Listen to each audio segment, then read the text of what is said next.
Even without doing any activity, you can still manifest what you want if you organize these 4 dimensions in one direction and keep it unwavering in that direction for a certain period of time. Now he believes Shiva will do it for him and it will happen. So is Shiva going to come and build your house? No, I want you to understand, God will not lift his little finger for you. What has not happened till now on this planet can happen tomorrow. Human beings are capable of making it happen tomorrow.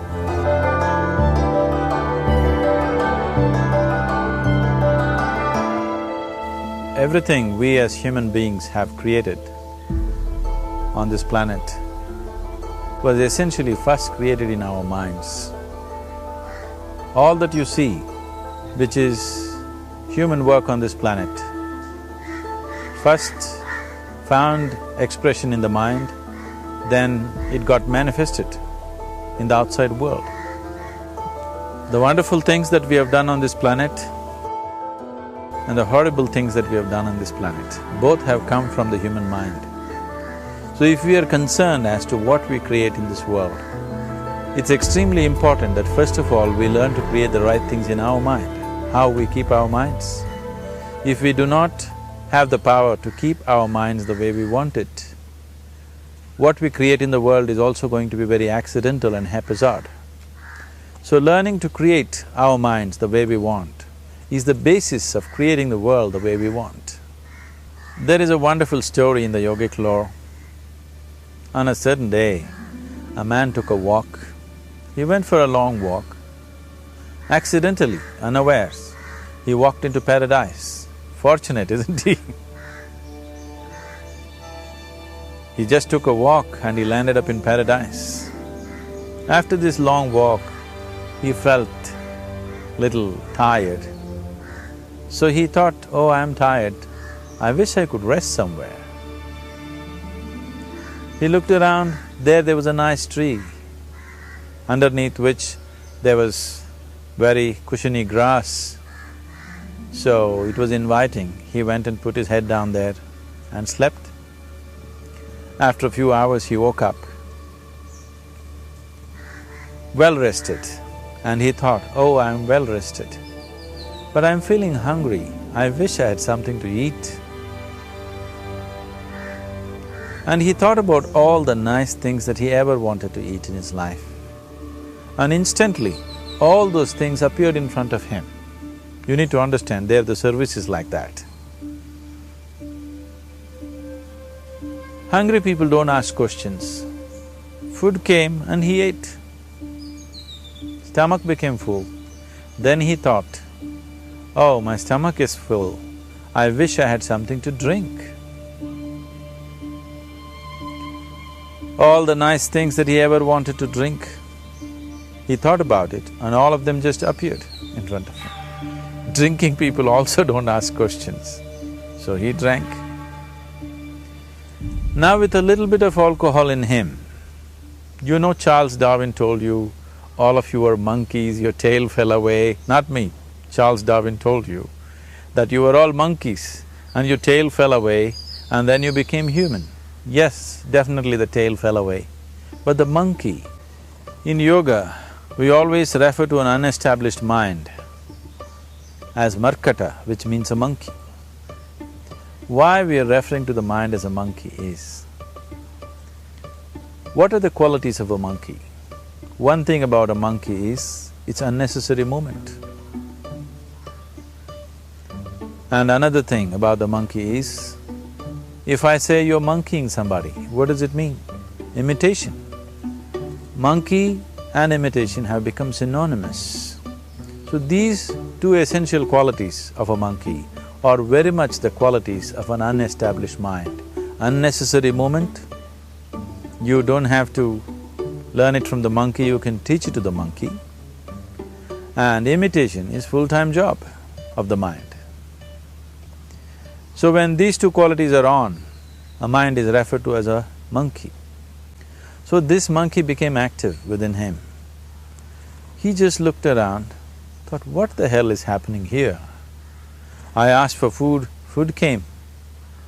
I asked for drink, drink came. There must be ghosts around here. and ghosts came. Oh, the ghosts have come, they're going to surround me and torture me, he thought. Immediately the ghosts surrounded him and started torturing him. Then he started screaming in pain and said, oh, they're going to kill me, and he died. Just now he said he's a fortunate being. The problem is he was sitting under a kalpavriksha or a wishing tree.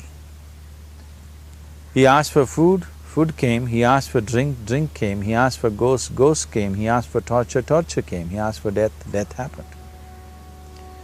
Now don't go looking for these kalpavrukshas in the forest. You can barely find a tree these days. A well-established mind, a mind which is in a state of samyukti, is referred to as a kalpavriksha.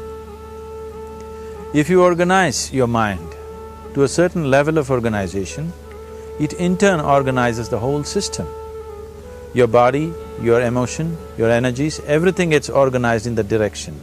Once all these four dimensions of you, your physical body, your mind, your emotion and the fundamental life energies are organized in one direction, once you are like this, anything that you wish happens without even lifting a little finger actually.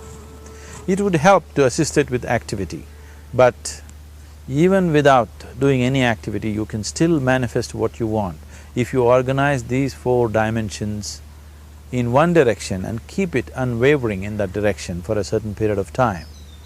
Right now the problem with your mind is, every moment it is changing its direction.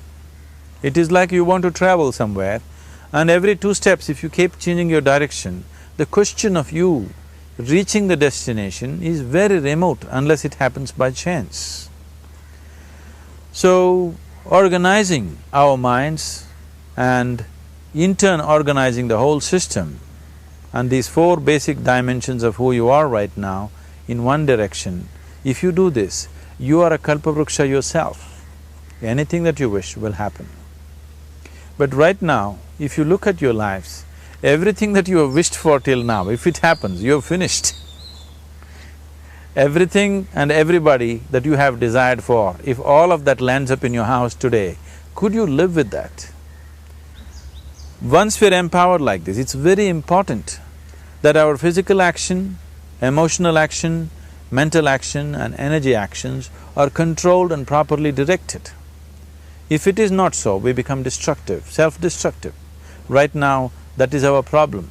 The technology, which is supposed to make our life beautiful and easy, has become the source of all the problem that we are destroying the very basis of our life, which is the planet. So what should have been a boon, we are making a curse out of it. What has brought incredible levels of comfort and convenience to us in the last 100 years or so has also become a threat to our life simply because we are not conscious action, we are in a compulsive state of action. So organizing our minds fundamentally means moving from a compulsive state of activity to a conscious state of activity.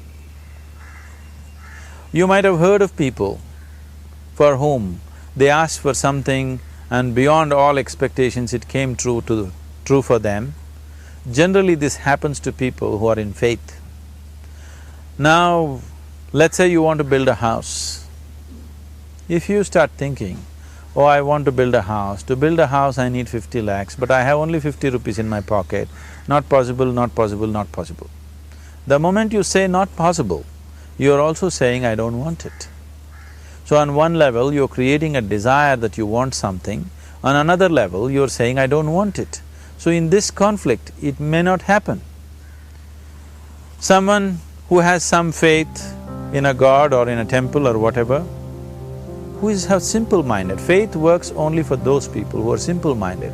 Thinking people, people who are too much thinking, for them it never works. A childlike person who has a simple faith in his god or his temple or whatever, he goes to the temple and says, Shiva, I want a house. I don't know how, you must make it for me. Now in his mind there are no negative thoughts. Will it happen? Will it not happen? Is it possible? Is it not possible? These things are completely removed by this simple act of faith. Now he believes Shiva will do it for him and it will happen. So is Shiva going to come and build your house? No, I want you to understand, God will not lift his little finger for you. What you refer to as God is the source of creation. As a creator, he has done a phenomenal job, there's no question about it. Could you think of a better creation than this? Is it in anybody's imagination to think anything better than what is there right now? So as a creator, he has done his job wonderfully well. But if you want life to happen the way you want it, because right now, the very crux of your happiness and your well-being is this. If at all if you're unhappy, the only and only reason why you're unhappy is life is not happening the way you think it should happen. That's all it is. So if life is not happening the way you think it should happen, you're unhappy. If life happens the way you think it should happen, you are happy. It's as simple as that. So if life has to happen the way you think it should happen, first of all, how you think, with how much focus you think, how much stability is there in your thought, and how much reverberance is there in the thought process will determine whether your thought will become a reality or is it just an empty thought. Or how you do not create any impediments for your thought by creating negative thought process. This possible is something possible or not possible, is destroying humanity. What is possible and not possible is not your business, it's nature's business. Your business is just to strive for what you want. Right now you're sitting here, if I ask you two simple questions, I want you to just look at this and answer this. Right now from where you're sitting, can you just fly off? You say no. Right now from where you're sitting, can you get up and walk? You'll say yes. What is the basis of this? Why you say no to flying and yes to walking? Because past experience of life, many times you've gotten up and walked, never did you fly off. Or in other words, you're using the past experience of life as a basis for deciding whether something is possible or not possible. Or in other words, you have decided that what has not happened till now cannot happen in your life in future. This is a disgrace to humanity and the human spirit. What has not happened till now on this planet can happen tomorrow. Human beings are capable of making it happen tomorrow. So what is possible and what is not possible is not your business. That is nature's business. Nature will decide that. You just see what is it that you really want and strive for that. And if your thought is created in a powerful way, without any negativity, without any negative thoughts bringing down the intensity of the thought process, the first and foremost thing is you must be clear what is it that you really want. If you do not know what you want, the question of creating it doesn't arise. If you look at what you really want, what every human being wants is, he wants to live joyfully, he wants to live peacefully. In terms of its relationships, he wants it to be loving and affectionate. Or in other words, all that any human being is seeking for is pleasantness within himself, pleasantness around him. This pleasantness, if it happens in our body, we call this health and pleasure. If it happens in our mind, we call this peace and joy. If it happens in our emotion, we call this love and compassion.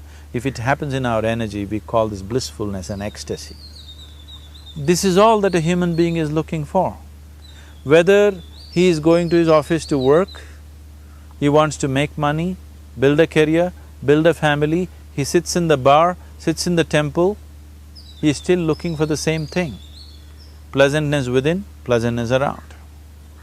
If this is what we want to create, I think it's time we addressed it directly and commit ourselves to creating it.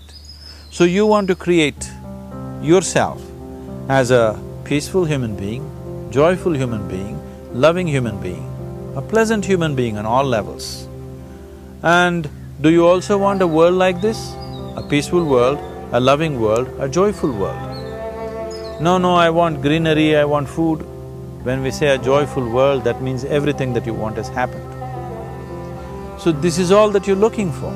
So all that you need to do is commit yourself to creating it, to create a peaceful, joyful and loving world, both for yourself and everybody around you. Every day in the morning, if you start your day with this simple thought in your mind, that today, wherever I go, I will create a peaceful, loving and joyful world. If you fall down 100 times in the day, what does it matter? For a committed man, there is no such thing as failure. If you fall down 100 times, 100 lessons to be learnt. If you commit yourself like this to creating what you really care for, now your mind gets organized. Once your mind gets organized, the way you think is the way you feel, your emotion will get organized. Once your thought and emotion is organized, your energies will get organized in the same direction. Once your thought, emotion and energies are organized, your very body will get organized. Once all these four are organized in one direction, your ability to create and manifest what you want is phenomenal. You are the creator in many ways. That which is the source of creation is functioning within you every moment of your life. It is just that, have you kept access to that dimension or not? Organizing the four basic elements of your life will give you that access. There are tools and technologies to do this. The whole science of yoga, the whole technology that we refer to as yoga is just about this, transforming yourself from being just a piece of creation to become a creator.